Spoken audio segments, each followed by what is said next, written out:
I'm Megan Armstrong, and this is the 6 Feet Above podcast. 6 Feet Above was created when I started to share my story of spending 16 years wanting to be 6 feet under to now living a life full and happy 6 feet above. The more I started to talk about it, my struggles, my past, the more I realized that people were genuinely interested and not judgmental at all, which is what I feared for so long. And in fact, other people wanted to talk about their story as well, and for some reason trusted me to do so. So the 6 Feet Above podcast is my way of helping to share other people's stories, finding out what works for them to create a life of happiness. Before we start this episode, I wanted to let you know that it has some explicit language and some very serious subject matter. It may be triggering or sensitive to certain people. Please listen with discretion. This is Lillian's story. Okay, so I don't even know how to introduce you because you can't be tamed. I am with Lillian Charles today, and I've known her for 6 years, and every time I see her, it's like meeting her for the first time. That's how I would describe it. Why are you making me cry already? Because you're just you're an exciting human being, and you have this energy about you that I want to be around. And so Lillian and I met 6 years ago when I first moved to Atlanta. She was taking, we're spinning together, and from there our lives just kind of aligned and kept gliding. Yeah, they kept gliding. And Lillian describes herself as a style therapist, which I think is brilliant because you're not a personal shopper. You're not just a stylist. You envelope women with clothing to feel confident about themselves.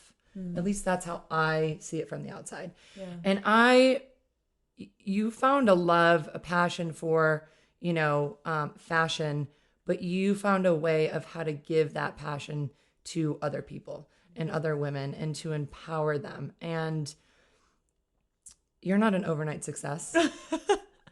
I can't believe it's almost been 9 years. That's amazing. Holy shit. So what's your background? I mean, did you grow up in the fashion world, just loving clothes, or? Yes. My mom, how far back do you want me to go? Like age 3? We're going all way the way back. Yeah. I want to know, the whole point of this stuff is, why are you the way you are right now? Yeah. How are you so living life full and happy?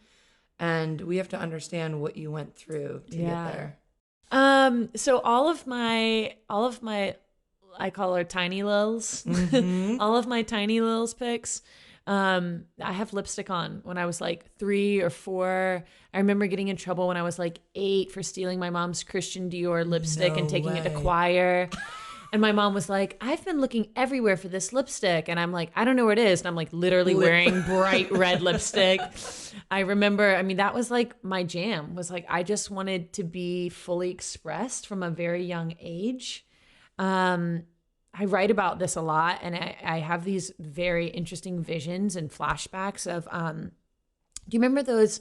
Some people still have them in their living rooms. I noticed you have one in your bedroom, the shag kind of carpets. Yes. My parents had one in their bathroom. And when I was from probably my first memories, I was laying on those shag carpets, watching my mom get ready, watching her, in awe, just in total. I was mystified by my mom. And then my grandmother too, her mother. And watching her put her jewelry on, and my mom's you used to change your clothes 3 or 4 times a day. And I was always on the move. And so she would say oh, I dressed you and your sister so that, you weren't these little girls in ankle length dresses. I put you in things that you could always move in. So even on the front page of my website, it says I dress women that are capable to take on the world, and they're ready for anything. And I think that literally started when I was little, being totally mystified and in love with this process of self-expression, of getting ready, of taking care of yourself.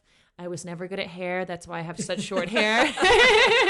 I don't think my mom was ever good at hair. Like we have stick straight hair. So it was like, like 9 years ago, I was like, well, I don't know what to do with this. I'm going to cut it all off. There you go. Yeah. But I just fell in love with the art of self-expression. And you and I have talked about like acting and that kind of thing. I had so much energy when I was little. So now you can look back and that was a positive thing, what we're about to go into. Like, this is how you developed, whereas when it was happening and you were that young, it was a very negative experience because you had all this energy and you were diagnosed with... when I was in 3rd grade, my parents still live in the house where I grew up. So it's not like we were moving across the country. When I was in 3rd grade, I went to 3 different schools in 1 year.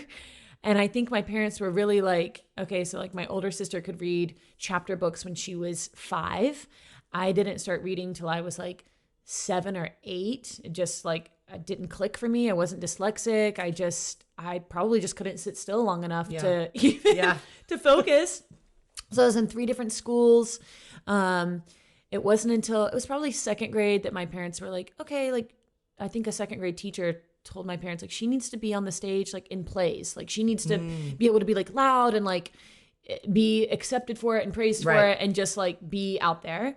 So I played sports, but then I was very heavy into acting in local theater productions and then in church stuff. And my parents continued to kind of be like, okay, like now what do we do with you in this like safe container? Right. Then I ended up going to like 2 different schools for middle school, transferred for high school, really moved around a lot. And I remember my mom always saying like, all you need to be is yourself. So why were they moving you from school to school? So Myrtle Beach is pretty small. Okay.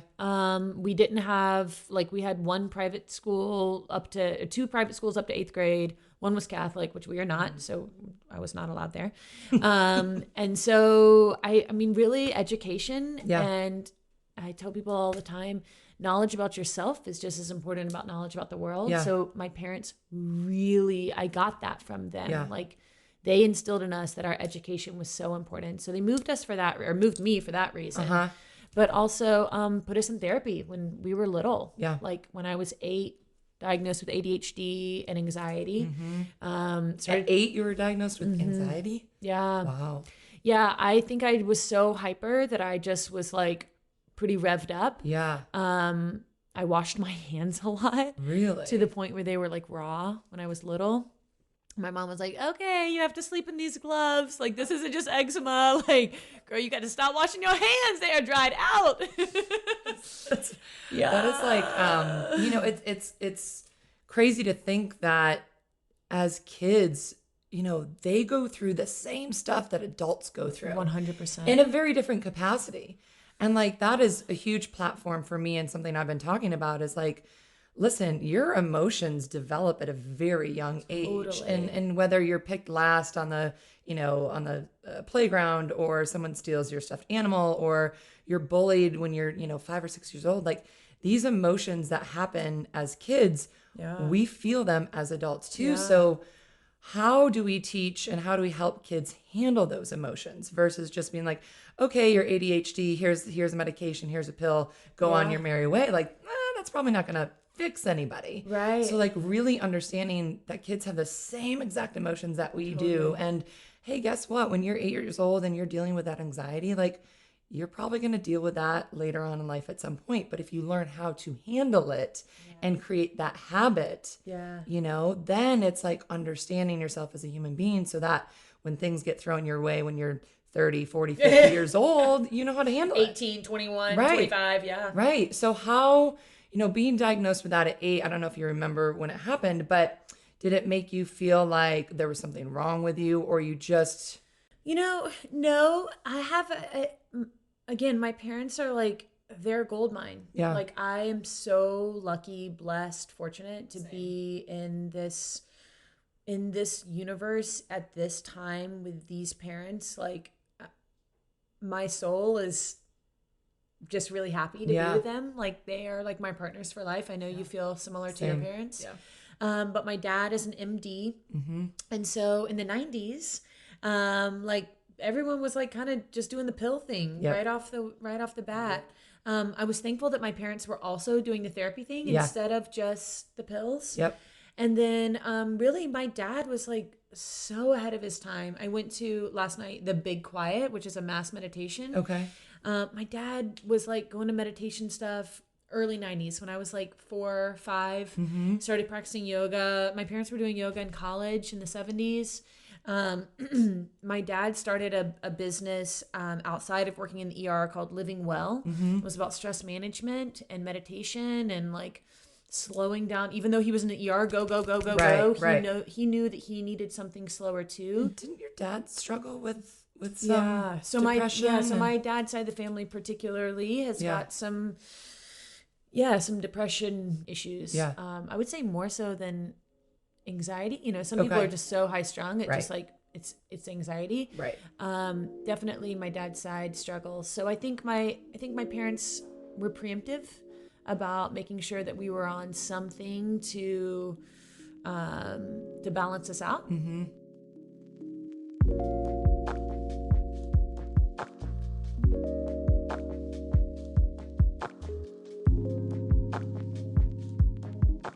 What I know about energy work now is that I think that I can almost read depression in people's auras.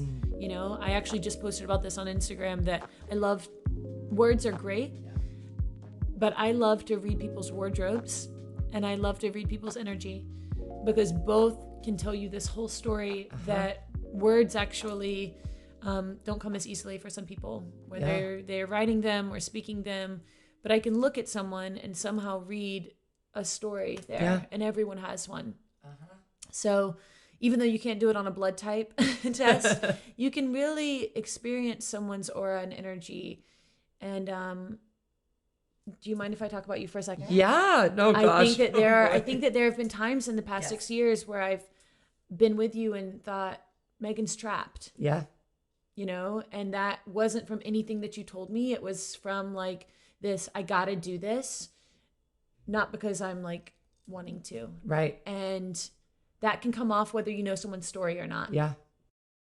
And it's funny that you say that because I feel very similar about people when I meet them and first start talking. Like I feel like they might be going through something, or they'll give me a little hint towards a relationship with their husband, or their I had a conversation a couple of days ago with a girl who reached out to me about 2 years ago. She moved into town and she was new here and didn't really know anyone. And one of my mentors years ago knew her and sent her my way. Like, just go meet this girl, Megan. She's in the fitness industry as well. She's, a great asset. And this is 2 years ago. This was 2 years ago. Yeah. And we've kept in touch and we'll go grab coffee. And this past time, I go, is there something going on with like you and your fiance? And she's like, yeah, he is going through a very difficult time. Yeah. And so we started, we started talking about how to handle and how to deal with someone going through that, because unless you've been through it yourself, it is very hard to relate to another human being that is struggling. Yeah, I have so many thoughts about that. I think my mom, that was kind of my experience growing up. Yeah. Was seeing my mom kind of stonewall, like pull the family forward. My dad worked all the time, but my dad did struggle a lot. I think a lot of that had to do with sleep. Okay. Just being an ER doctor, like Right. being sleep deprived. You and I talk about nutrition a lot Right. and how our gut affects our minds. And I think my dad was eating a lot of sugar to stay awake, to stay energized, to be in the ER, and then would kind of crash and sleep and then be kind of irritable or, just like not have the energy to do the things that, he wanted to do. And Right. so my mom really pulled everybody forward. But looking back, I see that my mom had a whole relationship with my dad that was management, right? Yeah. Like her self-care management, also caring for him, also caring for us, trying to protect everyone from like irritability and depression. And, Right. like I see that now as a big part of my childhood. Yeah. And I also saw myself, I've been single for a good bit of time, but was in a very serious relationship in my early 20s with a medical student who I saw have extreme anxiety and depression. And I was like, even though I was very young, we lived together, and I remember my soul saying to me, you know what this looks like? You know what this looks like over 20 years, over 40 years. You know what this looks like and what this will require. Yeah. And although my dad is in such an amazing place, I also knew that I had a choice. And I don't think that many people, men or women, understand that they don't have to repeat the patterns of their parents. I believe there's extreme importance, strength, wealth of honoring your life in a way that you show up to a similar situation and that you both decide in that relationship to rewire the narrative and to do it differently. But I could not go into that situation with this person and say, we're going to do this differently than my parents did this. Because they don't get it. Because that's not where they are. And so it's a beautiful, wonderful, healing as fuck thing when both of those people decide that they want to do something differently. Yeah. You can't pull that other person. You can't. It's like an alcoholic. Like, absolutely. Yes, we can do an intervention. We can literally force them into rehab. But at the end of the day, they have to be the one that says, I don't want to live this way anymore. Yeah. And it wasn't until I looked in the mirror and was like, it's no one else's fault. I can't keep blaming. It's also not your fault. Yeah, it's not my fault, but it would have been my fault if I didn't change moving forward. It's your responsibility. It's your responsibility. And my first story, it's like, you are responsible for your own life. And it is very difficult to understand that. And when you are depressed and someone says that to you, it makes it even worse. Yeah. Because then you feel bad about feeling bad about yourself. Yeah. You're like, thanks for pointing out that I'm this fucked up. Right. And I think that that's why I'm going to make a gender specific comment, but I think that's why a lot of men do not want to go to therapy. I think there's an ego there 100%. That they're like, I cannot be told that I'm broken because I already feel so broken, and I don't want anyone to hammer that home. Right. Whereas women are already targeted as, hey, you're broken. You need to fix this about yourself. Right. I never want people to come to me for style therapy and be like, I'm so fucked up. I want them to say, like, I know there are things that I need to shed about this way that I feel about myself, about the way I carry myself, but it's never a you're fucked up thing. Yeah. You know, I feel responsible for the way I'm vibrating. I know that I can do better. I know that I can live more fully, and I'm ready to step into that. And you have to take the steps to do that. It does not happen overnight. Yeah. I mean, it literally took me, it's 20 years of my life that, Sure. And yeah, I feel in such a different place now than I did 20 years ago when this all started happening, but it is on my mind every day. Yeah. And the things that I do to make sure I don't go back to that place, is important for me to keep practicing. Yeah. I also want to mention, I know we're just like looping around and I love it. The medicine piece, I think, I actually, when people are going through a hard time, I ask them if they've considered medication and they're like, oh, I don't want to do it. Sometimes I say, okay, well then if you're not ready, then don't do it. Right. Here are some other practices to put into place. I think that sometimes if we've experienced trauma, it's almost like it's a must because you have to regulate what's going on in your body chemically. Yep. And if you haven't experienced trauma, that's also like the diabetic thing. Like sometimes you have to regulate those chemicals. Right. I think I've told you that I've been coming down off of the amount of depression medication that I've been on.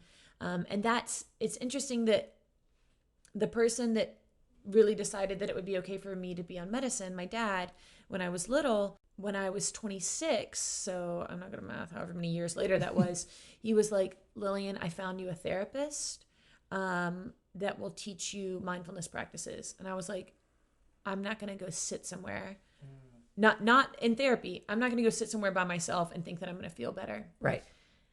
And that was 5.5 years ago. And now I'm like, I'm coming off my medication. I'm sitting with my thoughts. I'm not attaching myself to them. So all of this to say, medicine is great. Meditation is possibly greater. And I believe that there is a holistic approach to everything that we come across in life. And I think, talking back to the medication and the antidepressants and anxiety, like I needed those for so many years. Yeah. But once I did work on myself, I realized I was in such a better place that I want to go off of them because I don't want to necessarily be dependent on them. Yeah. But it's not a bad thing if you are. If that's I think I was on them for 16, 17 years. Like totally. It's what I needed to get me through that stage. Like I didn't go off the deep end, I'm pretty sure, because I was on something. When I was going through the worst of my time, it was so frustrating because we couldn't find a medication that worked for me. And it was like, well, you got to give it a month. Okay, so we give it a month. Well, this dose didn't work, or this one made me gain a ton of weight. I've destroyed every relationship in my life. Right. I'm crying at, soccer practice. Yes. You're just... I broke into my boyfriend's apartment and took back I'm like, that's not me. Yeah, It was because I was dealing with something different and was put on this medication, and it is a trial and error. Pressure in your brain that just fucks with you. It's trial and error. So I just want anyone out there going through that to know that is so normal. And it sucks to like try this medication and then another one and then a different dose, but stick with it because something will work and it will be worth it.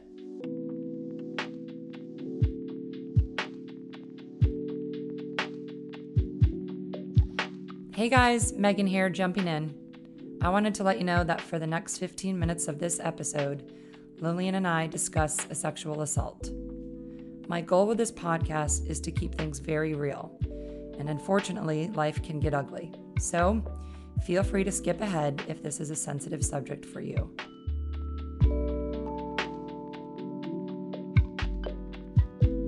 What I really want to do is, just talk about it, because I was talking to a friend the other day about this. Robin Williams, he commits suicide, and it's like everyone talks about it for a week. Like, this is something we need to talk about, and then it goes away. It's like, no, let's actually keep the conversation going and let people know that like it is not an overnight fix. That happiness is not a choice. It is a habit, and it is really hard to break old habits. So how do we do that? How does everyone that I meet, what are they doing in their life that works for them? Yeah. And what is, some of the worst parts of your past that you had to go through and actually take responsibility for to make sure that you don't go back to that person. Yeah. If that's, if you're ready, you're ready to make that change. So we're going to get real serious. Let's do it. I know that you were sexually assaulted. Yeah. And I have never been. So that is something for me that I can't quite comprehend. So what the fuck? Yeah. Is what you're about to say. Yeah. So I'm like, so how are you the way you are today? And so confident and happy and strong, knowing that you went through something so detrimental at one point. And how old were you? I was 19. It was my freshman year in college. It was like 10 years ago, a little over that. Okay. Yeah, a little over that. Yeah. And I want to go back to the confident, strong, happy. Yeah. I am very good at that on the outside. There are certainly places in my life where I'm very triggered, and I am not that way. I would like to say that how you do anything is how you do everything. Mm-hmm. And I think that there is so much truth in that. Yeah. But the way that I show up in romantic relationships, it needs work still. Yeah. Yeah. So I want to be very transparent and candid about that. That's something that definitely, still needs love, attention. And I think that we all experience things very differently, like in this lifetime that we have. Some people experience it financially. Some people experience their traumas. We all experience emotion differently. Yes. Yeah. I know in this life, I experience things physically. So anytime that I had pain growing up, I was anxious, or I was depressed, or I was, emotionally bummed out, hurt. Something would show up in my body where I got more sick than my either of my siblings. I had colds more. I was more sick more often. And so it's really interesting that one of my thorns happened to me physically. And if you look at the energetic body, your left side is your feminine side. It's the side of my body that I've experienced the most pain with because it Really? was assaulted. Oh yeah, my left side has experienced a lot of, it's where I have to get dry needled, it's where I have to get, yeah. It's also where you just got hit by another car. Yeah. Right? I mean, as soon as I was hit, I was like, of course I was hit on my left side. Right before exams, my freshman, first semester of my freshman year, I mentioned my mom a lot. She's my best friend. Yeah. Other than the next woman that I met that changed my life at Agnes Scott once I fucking transferred. I called my mom like maybe 2 days after the incident, and I was driving like 110 miles an hour through Spartanburg, South Carolina. Like, I'm just going to kill myself. I'm going to kill myself. I'm so embarrassed. I'm so... Really? Yeah. I was a basket case. My mom got in her car in Myrtle Beach, drove up 4.5 hours. For the next year, I did shit like that. I would call my mom or my dad and scream at them like, you don't love me. You don't, I mean, that was a big thing, was like, you don't love me. Anger. You don't love me. I was angry. I was so ashamed. I was so like, I mean, I think for a while, thank God my dad is an MD. I think he was just running through every list of like, what could be wrong with this girl? Like, she's having a psychotic break. Did he know about the incident? No. Okay. So literally 1 year to the date, I was studying for exams my first semester of my sophomore year. I blew my left knee out and was practically immobile. At that same time, this is about to get graphic, I had been bleeding 17 days out of the month for my period. So my body was just in shock and trauma. I would go to rush meetings or sorority meetings, and my body was like uncontrollable. I was working out so much. I was down 20 pounds from where I am now. I was like 112 and I'm 5'7". My body was just like, you cannot do this anymore. You cannot do this anymore. You cannot do this anymore. And I'm a fucking fighter. And I was like, this is a school with 1,000 people in it. I'm going to see you every day. I'm going to live my best life. Like, but I was not. I was living my worst life. So you were still at the same school? I was still at the same school. I had not dropped out. I had not told my parents. Okay. And then I ended up getting an IUD to regulate my period because I was just this trauma situation. And I had some painkillers because the first time sucks. And my mom had consulted like an energy healer psychic that she'd used for a long time. And this woman said, your daughter's just been raped. That's what happened, like not just been, but like that's the issue. My mom walked into my room and said, did someone do something to you? And I just was like, please don't stop loving me. Just so much shame. And so, yeah. So, that's how it all came out. My parents were like, you're not going back to that school.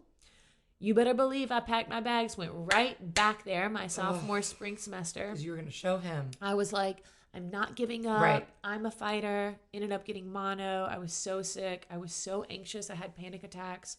Was taking Xanax, was taking Adderall in the morning, Xanax to chill out, like shit to go to sleep. I mean, I was just, and finally my body was like, bitch, you are done. Yeah. Go home.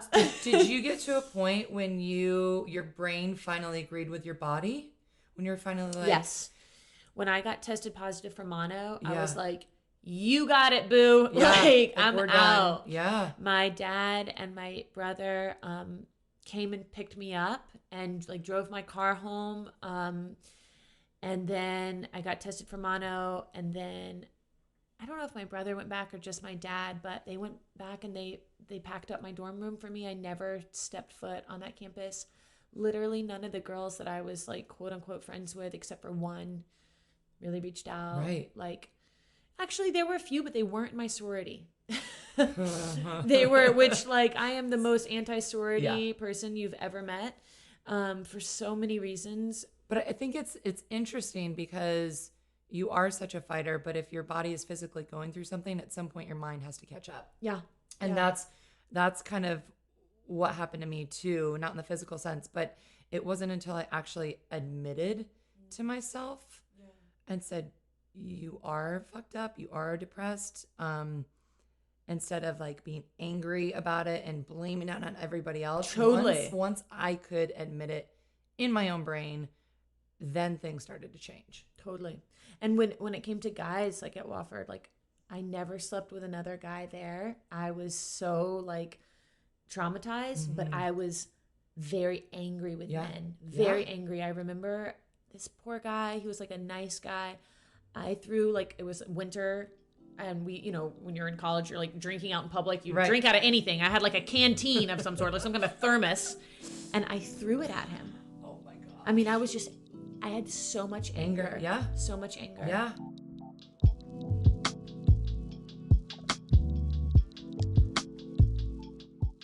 Let's see. Rewind. Sorority things. So your body, you finally admitted, yeah, my body's breaking down. Yeah. I can't fight this. I need to, you focus on your strengths. So you start strength training with a personal trainer. No, that wasn't until I got to Atlanta. I was in Atlanta at that point. No, I just started going to like the YMCA in Decatur. And instead of being like, I just need to do cardio all the time, it was like, I want to do kickboxing. I want to do dance. I got really into this dance called Nia, which I'm actually certified to teach.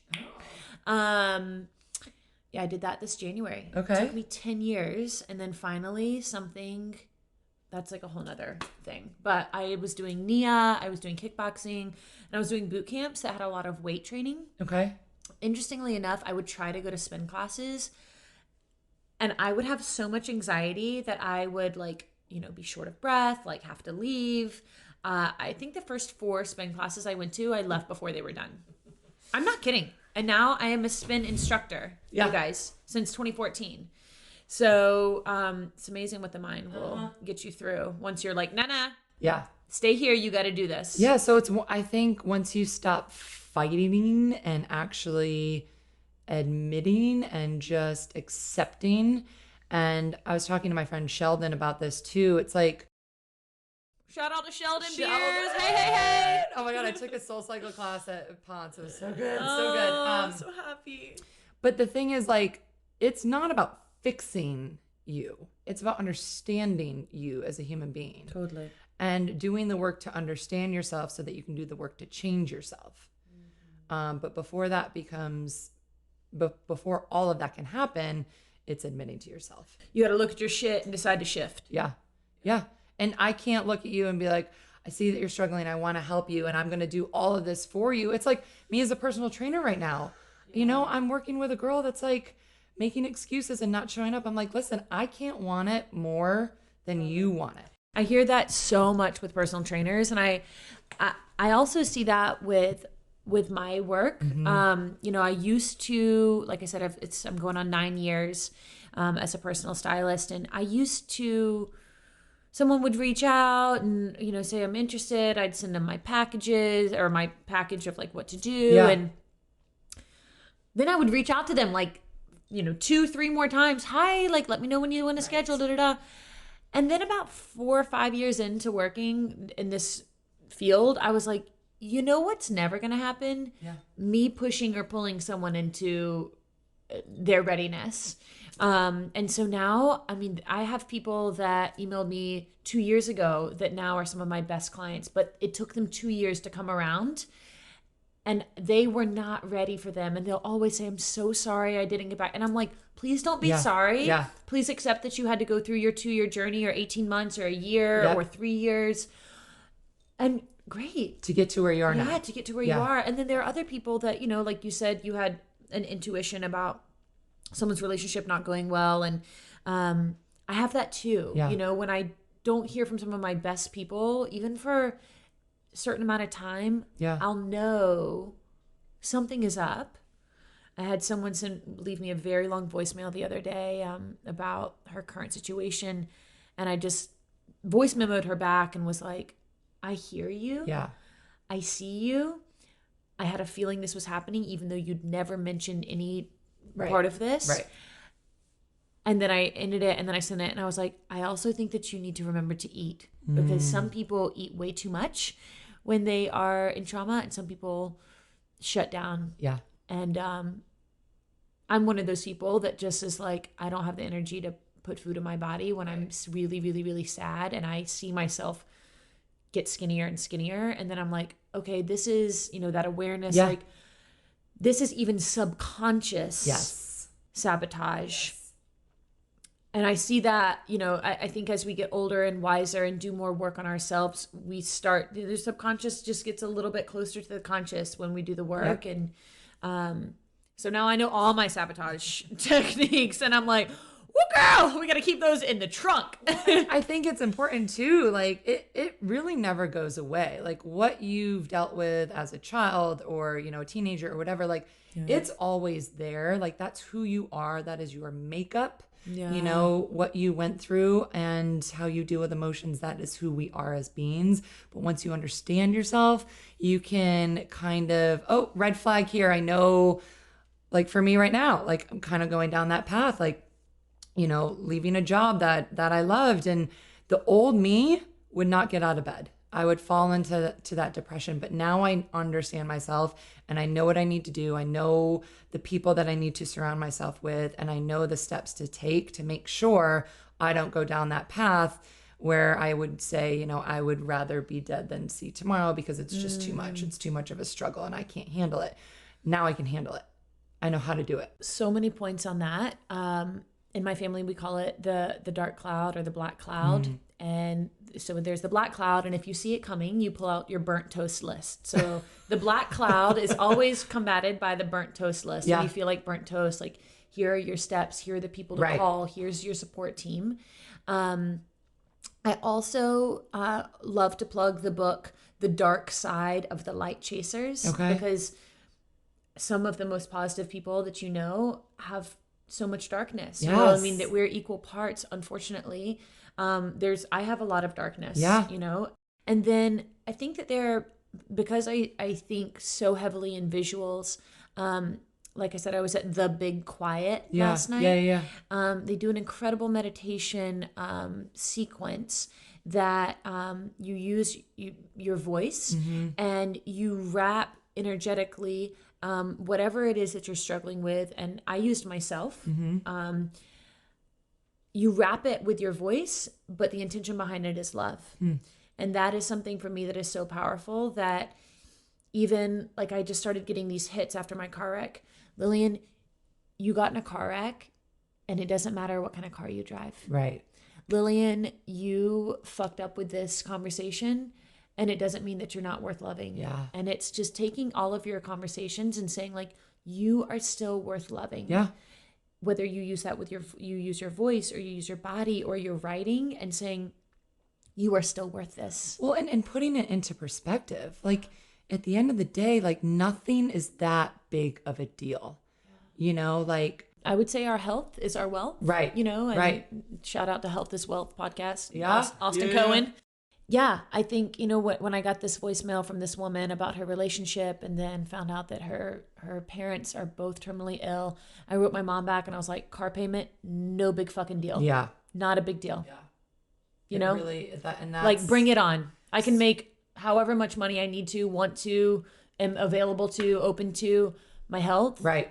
I'm good. And so when I was probably in my darkest of times, like, I would have to say that to myself all the time. Like, instead of getting angry about something so stupid that happened, I'm like, okay, I can get angry for a second, like let the emotion happen, but then don't carry that into the next thing I'm doing that day or the next day or the next week. Like stopping that, train, literally. Yeah, stop the negative train. Yeah. I tell people, particularly with breakups, and they're like, I just can't stop crying. First of all, you can. Mm-hmm. I know that sounds horrible. Yeah. But I was given this advice right in between when I was at Wofford and when I was at Agnes Scott. My parents made me go to therapy. Thank God they paid for it. Yeah. The most blessed situation ever, right? I mean, it's a very privileged situation. They put me in therapy for God bless. Thank you guys so much for putting me in so much therapy. But he said, if you need to cry for 3 hours today, scream it out, cry it out. But tomorrow you get 2. And then you start to put boundaries on your grief, boundaries on your negative self-talk. Yeah. You can, and I just cannot stress this enough. Use whatever is best for you to get your grief, trauma, like if it's movement, move. If it's breath, breathe heavily. Yeah. If it's your voice, then scream. Because sometimes when we go and we just talk about it, it kind of reinforces it. And I tell people all the time, if you are struggling with infertility, going to an infertility group and talking about how infertile you are or how single you are or whatever creates that. So go play on a playground. I know that sounds harsh and painful, but go raise your frequency to what you want. So I think you do a really good job of creating that space for other women and other people. And the work that you do, like, yes, like looking at it as, okay, it's clothes, it's fashion. Like it's so much more than that. So combining that work with what you do on a spin bike, I have retired from 6 a.m. classes until about 2 months ago when I started to go to Lillian 6 a.m. on Monday morning because I was like, first of all, your music's bomb. And second of all, Thank you. I taught for so many years that I appreciate a good spin instructor. Yeah, but just being that person that people are drawn and attracted to is what the world freaking needs. We need these people that are doing this work. So I am so grateful that you came on and that you shared your story and what you do to not only help yourself, but I think it's almost what you do for other women. Thank you. Is selfish in a certain way because for sure we do the work that heals us. We do the work that heals us. And I was just speaking to a visionary over the weekend about that, and she said, "Do more of what your soul needs so that you can help more souls." And I was like, "Yeah." And because there's still work to be done, and I use the word work because it's the word that I have to use, but it's a privilege to do this work. It's a privilege to do the work on myself, and it's a privilege to share it with other people. So I appreciate you creating the space where we can all share the kinds of work that we are doing. Yeah. And I just can't wait to see who else you bring on here, because this is a powerful platform for a powerful woman. I'm so excited. Thank you, thank you, thank you. Thank you so much for listening to this episode of 6 Feet Above. I'm your host, Megan Armstrong. Subscribe so you never miss another episode, and follow me on Instagram at 6 Feet Above Podcast to keep the conversation going. Tune in next week for a brand new episode. This episode is a product of Audiographies, produced by Denora Sepolia, edited by Jacob Smullian, and the music was by Keenan Willis, funded by yours truly. I'll see you next time.